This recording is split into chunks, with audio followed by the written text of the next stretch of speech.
அஜித் அவர்கள் நடிக்கும் விடாமுயற்சி திரைப்படம் பிப்ரவரி 6ஆம் தேதி உலகம் முழுவதும் ரிலீஸ் ஆக போகுது. தமிழ்நாட்டில் மட்டும் 1000 ஸ்க்ரீனில் ரிலீஸ் பண்ண போகிறதா ஒரு தகவல் வெளியாகுது.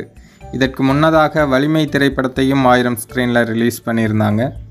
இப்போது விடாமுயற்சி திரைப்படத்தையும் 1000 ஸ்க்ரீனில் ரிலீஸ் பண்ண போகிறதா தகவல் வெளியாகிருக்கு.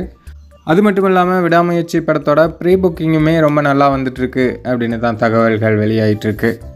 கர்நாடகாவில் மட்டுமே ப்ரீ சேல்ஸ்லேயே 1 கோடி கிராஸை கடந்திருக்கு அப்படிங்கிற தகவல் இப்போது கர்நாடகா டாக்கீஸ்லேருந்து வெளியாகிருக்கு. அஜித் அவர்களுடைய சினிமா கரியரில் மற்ற மாநிலங்கள்லையும் அதிக வசூல் கிடைக்கணும் அப்படின்னா அது இந்த விடாமுயற்சி படத்துக்கு தான் கிடைக்கும் அப்படின்னு நினைக்கிறேன். ஏன்னா அவருடைய படங்கள் மற்ற மாநிலங்களில் இதுவரையும் பெருசாக பர்ஃபார்ம் பண்ணாமல் இருக்கிறதுனால இப்போது இந்த திரைப்படம் மற்ற மாநிலங்கள்லேயும் ஒரு வசூல் மழை பொழிகிற அளவுக்கு இப்போ ப்ரீசேல்ஸ்லேயே ஒரு பயங்கரமான டிக்கெட் சேல் ஆகிருக்கு.